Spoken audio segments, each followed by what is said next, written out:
What do you think, buddy? Huh? I don't know. You was right, Phil.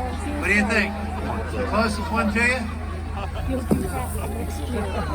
Come on, Phil!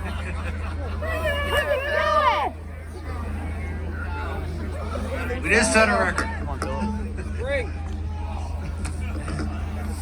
He's undecided. Just doesn't know what to do. You gotta put it up to my best.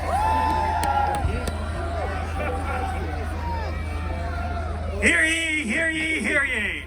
Now this second day of February 2nd, 2020, 02/02/2020, the 134th annual trek of the Punxsutawney Groundhog Club.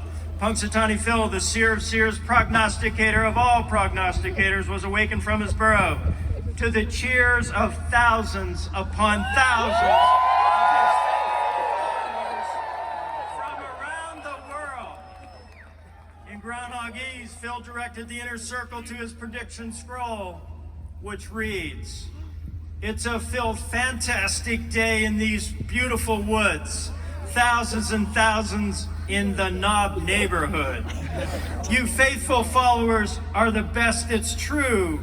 Who wouldn't want neighbors just like you? Now my forecast on a day that's a palindrome will cause some to cheer and some to moan. So do I hope you think it's neighborly, for there is no shadow of me. Spring